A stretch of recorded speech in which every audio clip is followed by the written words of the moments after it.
Good evening. Welcome to FRCMedia News for Thursday, June 28th, 2018. I'm Keith Tebow. On tonight's show, Fall River residents are being asked to conserve water due to mechanical breakdowns at the city's water facility. Licenses to allow the distribution of medical marijuana may soon be available to Fall River patients. And there's a new dollhouse exhibit at the Greater Fall River Children's Museum. But first, let's check in with the news headlines of the week. Our normal guest at this time, Will Richmond from the Herald News, is taking a well-deserved day off. And we are pleased to be joined this week by a very capable fill-in, Joe Good, who is a news reporter at the Herald News. Joe, welcome back. How are you? Hey, Keith. I'm great. Thank you very much. All right, let's talk about a couple of big issues this week. One we just teased in the opening of the show, which is the move by the city of Fall River to ask voters to mandatory water conservation due to a couple of pumps that failed this week. And really, Joe, this comes at a pretty bad time when it's the beginning of summer and we've got a holiday weekend coming up and it's supposed to be pretty hot. Do you have any updates? I do have a little bit of an update, but I don't know if you had something that may be fresh in terms of what's happening here. Yeah, I just came talking with our reporter, Kevin O'Connor. He just returned from a meeting at the industrial park where John Fryer gave them an update. And so at this point, they are installing a temporary pump. Right. As you said, a couple pumps went down. I guess the major one that pumps the most water went down last Friday. And then subsequently, one that they were having some problems with went down also.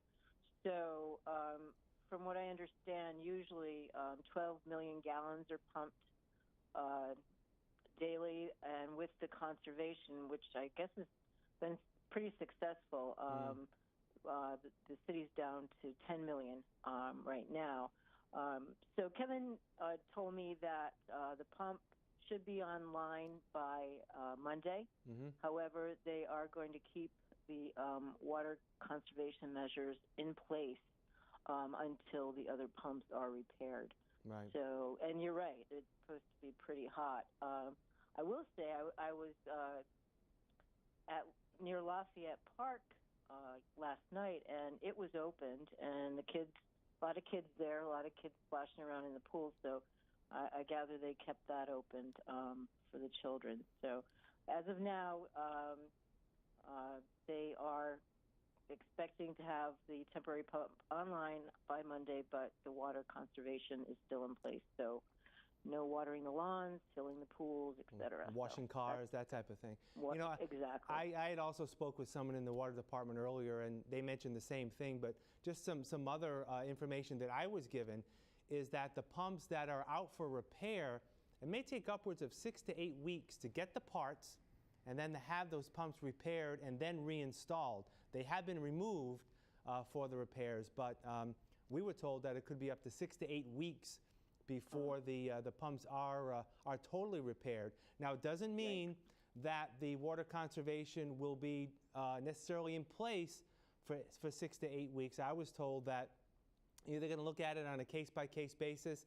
If things seem to be relatively stable in terms of that temporary pump going online, that they may loosen it a little bit. But as you say, as of right now, the water conservation order is still in effect. So that's a good update. Right. We want to let everyone know. And again, unfortunately, it's going to be a hot weekend, but we're going to have to just deal with what is before us in terms of the city of Fall River. So. Right, and just as an aside, which I just learned, it also affects water users in Westport, Freetown, and North Tiverton. So, which is something I didn't know until just recently. So, it's affecting surrounding communities as well. Yeah, the city does provide water to those communities. So we will continue to follow up. But again, as of right now, the conservation order is still in effect. The other item I wanted to bring up with you, Joe, which you covered this week, is the FY 2019 city budget was officially approved by the Fall River City Council this week by a 7-2 vote. Fill us in a little bit on the two councilors who voted no and why they voted no. Well, and and I wrote about this, and they both voted no for Different totally reasons, yeah. opposite reasons. Yeah. So Sean Kadim, being he didn't feel that. Well, he had one issue. The administration has made a deal with the school department that in the event that the governor's budget is approved, there would be probably a little over $1 million additional money available for the school department. And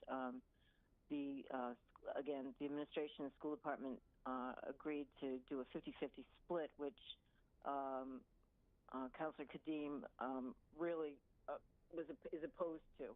He feels that all the money should be going to education. He also felt that with the economy being pretty good right now, that this would be a good time to pump up other municipal departments like engineering. Just that this was the time to really focus in on sort of shoring up what the city has not been able to do in the past. Gosh, how many budgets? Every budget has been pretty difficult for the city for years. Right. So, and then we have Councilor Stephen Camara, who said that the budget was inflated, and it's a theme that he carries often, that the taxpayers are just so overburdened with taxes going up every year, fees going up every year, and then this budget initially reflected a 3.5% increase, but of course, as we know, the city council refused to get rid of pay-as-you-throw, so the revenues were added back into the budget, so that pumped that up a little bit. So two very different reasons for voting down the budget, but two councilors who really dug their heels in and voted no on every line item in the order. So yeah, let me ask you, for those who maybe didn't see the city council meeting from the other day where the vote came up to approve the budget, were there any other councilors who had, there's never a perfect budget, right? There's always something that councils will find wrong with it. Were there any other councilors who may have, who voted yes, have some specific issues with some specific portions of the budget, but not enough for them to vote no? Well, Councilor Joseph Camara, he was successful in cutting $300,000 from the budget. It was the only cut they made, unlike last year where it was over $1 million. And while there's no guarantee this will happen, but it'll probably die in committee, there is a proposal to double the parking meter fees. Yeah. But I think Councilor Camara made it very clear that's where he wanted, because those are additional revenues that they had predicted for if they did do that. But I guess there's been quite an outcry from business owners, especially on South Main, on North Main Street, that have contacted the councilors. So he was successful in getting that cut, and my feeling is that the city, that the proposed ordinance to increase it will probably die in the ordinance committee. So right. And I trying to. There were no vote for certain line items, and most of those seem to have come when it came to administrative costs and salaries. So, but not enough to to have the budget fail by any means. So. Right. All right. So the city is going to move forward with a fiscal 2019 budget. Goes into effect on Sunday, technically July 1st. And now we just move forward with other issues facing city government. So we'll see how that goes. Joe Good, I appreciate your joining us again as a capable fill-in for Will, and we'll talk again soon. Thanks for joining us. Thank you. Bye-bye. We'll have more FRC Media News right after this. Here are some job descriptions on the latest hot jobs list from the Fall River Career Center. Bartender, Boneheads Live, located at 36 Water Street, is looking for a part-time bartender to plan and present the bar menu and prepare alcohol or non-alcohol beverages for bar and restaurant customers. job number 10709359. Treatment Coordinator. Argo Site seeks a full-time treatment coordinator to conduct therapeutic groups for all clients in the day services program and provide crisis management within the program. Job number 10709345. Automotive Technician. Monroe Muffler Brake and Service, located at 129 Rhode Island Avenue, is in need of a full-time automotive technician to be able to explain repairs to customers, experience using store equipment such as lifts, welders, scanners, and brake lathes correctly. Job number 10710963. Bristol Community College, located at 777 Ellsbury Street, is looking to fulfill the following part-time positions. Healthcare Information Instructor, job number 10702091. Clinical Nursing Instructor, job number 10702552. Star, located at 1010 South Main Street, is looking to fulfill the following full-time positions. Housekeeper, job number 10702400. Administrative Assistant for Medication, job number 10709442.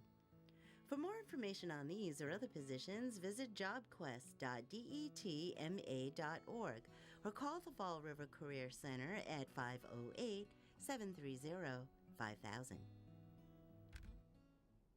Welcome back. As we noted earlier, the city of Fall River is under a mandatory water conservation order as a result of the failure of 2 of the city's 4 water pumps. With the details, here is Terry Sullivan, Administrator of Community Utilities. So at the drinking water plant, there's 4 large pumps that deliver the water to the city on average 10 million gallons a day.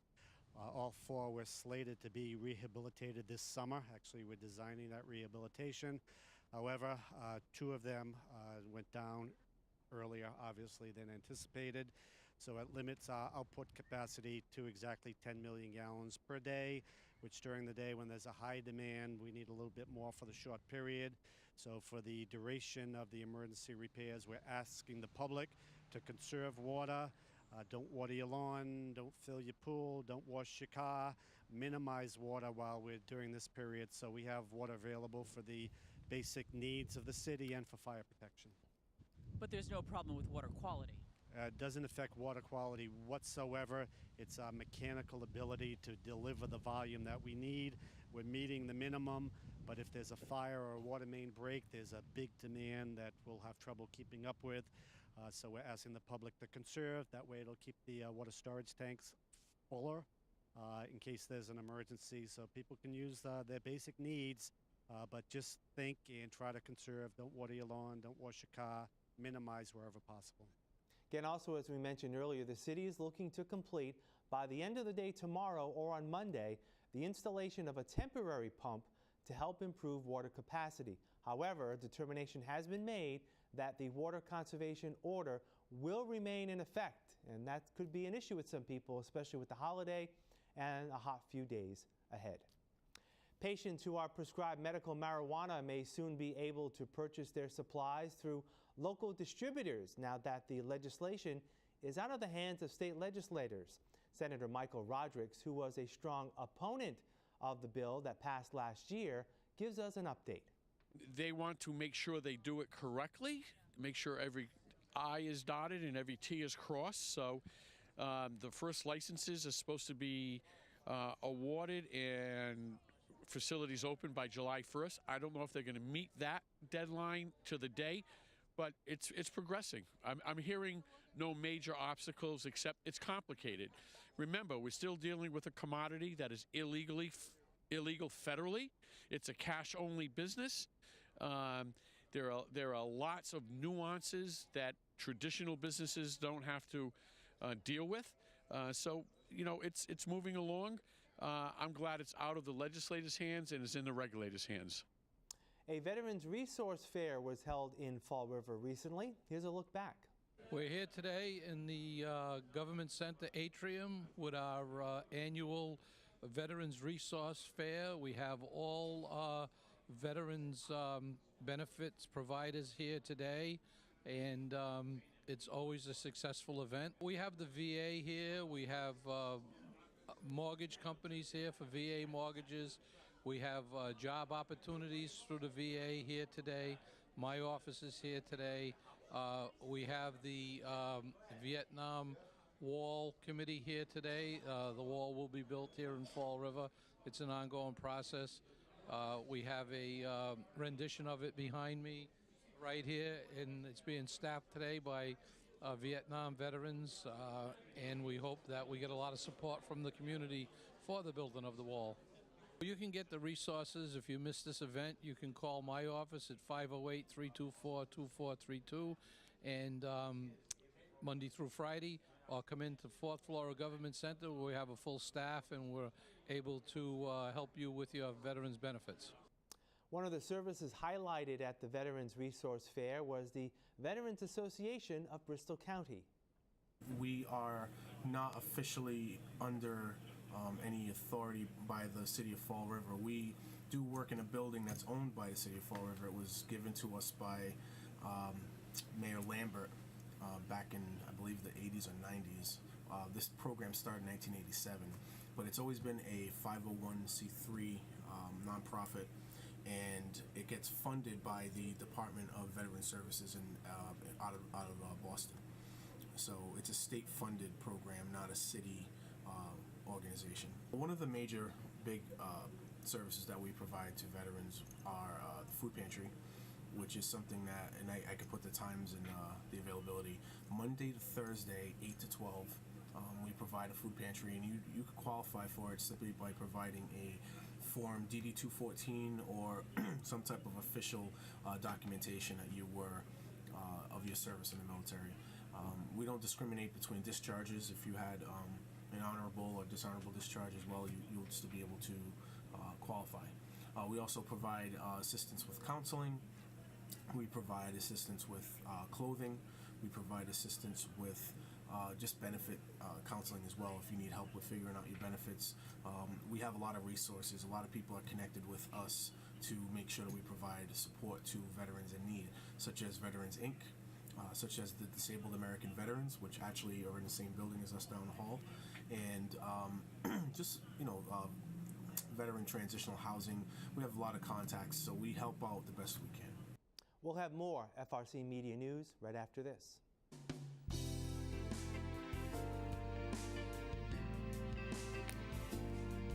Hi, welcome to Hot Dogs and Cool Cats. We're here at Forever Paws Animal Shelter, and today I'm happy to present to you Mason here. Mason's an 8-year-old pit bull mix. Even though, as you can tell, he's a little bit on the heavy side, he's a very nice and still amazingly energetic dog, especially for his age, for his weight, all that side. He still has good motion in those legs. If you're an active person, you want to go on walks with him, that sort of thing. And it would help him shed some of that weight there. And as you can tell, he's a very friendly dog. He's up to date on all of his shots. He's already nudist. He wouldn't have to worry about post-surgical stuff. So if you want to come down and meet this big old dude, come on down to 300 Linwood Street here in Fall River, Massachusetts. Again, we're Forever Paws Animal Shelter. We've not gotten a long-haired hamster before. Unfortunately, these guys have not been very socialized, so they're going to be a challenge, a true challenge. They're going to want to bite, so they got to learn how to trust. I think they were used for breeding, so therefore they didn't get a lot of handling. They are kind of cute and kind of bat-like if you look at it hard enough with those little ears and all that nose going on. And I'm not quite sure how old he is, but Nippet is a boy. So if you want to come down and meet Nippet, we're at 300 Linwood Street in Fall River. We're open 11 to 4 every day except for Wednesday and major holidays. We'd have to come see us and them and the other animals that we have here at the shelter.